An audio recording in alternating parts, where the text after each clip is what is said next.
Sunday হওয়ায় আমার হাজব্যান্ডকে বললাম একটু দেখে দেখে সবজি এনে রেখে দাও, তাহলে পুরো সপ্তাহে সবজির জন্য তোমাকে বাজারে যেতে হবে না। তাই বেশি করে সবজি এনে ভাগ ভাগ করে রেখে দিলাম। আর আজ করব মূলো শাক। মূলোটা এসেছে, ভাবলাম শাকগুলো ফেলে দেবো কি, রান্না করে নিই। পেঁয়াজ দিয়ে মূলো শাকটা বানাবো আজকে।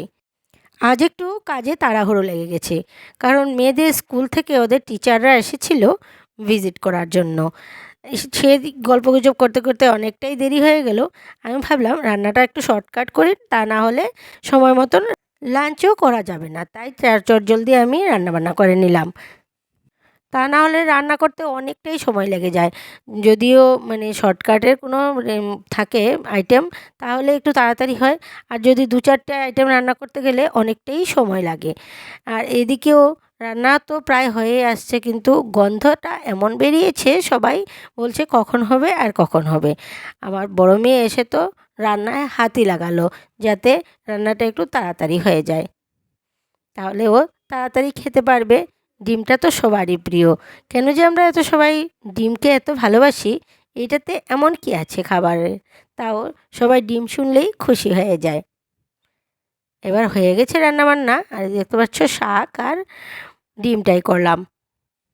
তারপর মেয়েদেরকে নিয়ে চলে গেলাম আমি ওদের এক্সট্রা ক্লাসে। আজ খুব হাওয়া দিচ্ছিল, তাই চাদরটা আমাকে পরতেই হলো। তা না হলে এমন কোনো ঠান্ডা নেই এখন আর। এবার যেমন শীতটা ভালো করে পড়ছেই না।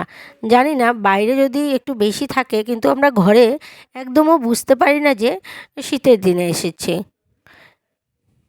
আর তোমরা যারা বলে থাকো আমাকে কমেন্ট করে যে রাস্তাঘাট দেখাতে, সেই রাস্তাঘাটগুলো অন্যদিন তো একদমই দেখানো যায় না, কারণ এত জ্যাম থাকে শিলচরে। সবাই যারা জানো তারা তো জানোই যে শিলচরে কেমন জ্যামটা হয়। আর মেইন রোডের দিকে গেলে তো আর কিছু দেখানো সম্ভবই হয় না।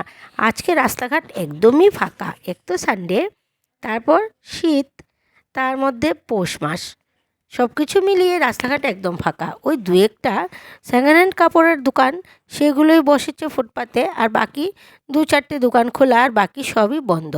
মলগুলো তো সানডে খোলা থাকে, তাই এই 2-4জন লোক বেরিয়েছে।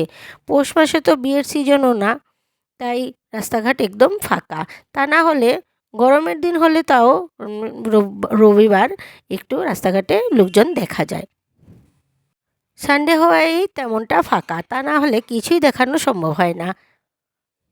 আমি অনেক দিন অনেক ভিডিওই করে থাকি, কিন্তু এত লোকজনের ভিড় আর এত গাড়ি যে কিছুই দেখা যায় না। আজকে আজকে দেখো একদমই রাস্তাঘাট ফাঁকা। যা হোক, শহরের মানে মেন শহরে যদিও ঠান্ডা না থাকে, মনে হয় সাইডের দিকে একটু ঠান্ডা বেশিই আছে, তাই লোকজন কমই বেরোচ্ছে। তা না হলে সানডে হোক আর মানডে শহরে সবসময় লোকজনের আগমন থাকেই। রাস্তাঘাট দেখতে দেখতে চলে গেলাম আমি এখন দোকানে। সেই দোকানগুলোতে গিয়ে দেখলাম মানে বাজারে অনেকটাই বেশি দাম, অনলাইনে তাও অনেক কম দামেই পাওয়া যায়।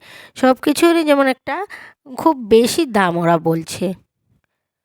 ওরা তো ওদের লাভ রেখেই ব্যবসা করবে, কিন্তু এখন আমরা অনলাইনে একটু সস্তায় জিনিসপত্র পেয়ে যাওয়ায় মানে এই জিনিসগুলো দোকান থেকে কিনাই যাচ্ছে না। ওদের দামটা যেমন আকাশ ছোঁয়া দাম মনে হয়। এখানে দুলটা আমার খুব পছন্দ হয়েছিল, তাই এটা নিয়ে এসেছি। ওই ডান্স করবে ওর জন্যই নিয়ে এসেছি। আর একটু সিম্পল ডিজাইনের ছিল, কিন্তু আমি একটু ডিজাইন দেখিয়ে নিয়ে নিলাম, কারণ আমিও পড়তে পারবো। তাই এই কানের দুলটা কেমন হয়েছে তোমরা আমাকে একটু কমেন্ট করে জানিও, তোমাদের কেমন লেগেছে। আমার তো খুব ভালো লেগেছে। আর নিয়েছি এটা একটা, কি বলে ওই যে, এটার নাম হলো পারান্দা। বেনি বেনি করে তারপর নিচে যে বাঁধে, ওই এইটা নিয়েছি। আরও 2-একটা জিনিস নেওয়ার ছিল, কিন্তু সেগুলো আমার লাগলো যে মার্কেট থেকে অনলাইনে একটু সস্তা হবে, তাই এই দুটো নিয়েই এসে পড়লাম। আর বাকিগুলো আমি অনলাইনে অর্ডার করে দেবো, যখন আসবে তোমাদের অবশ্যই দেখাবো। তাহলে আজকের মতন আর এইটুকুই। তোমরা সবাই সুস্থ থাকবে, ভালো থাকবে, টাটা বাই। দেখা হচ্ছে আবার নেক্সট ব্লগে।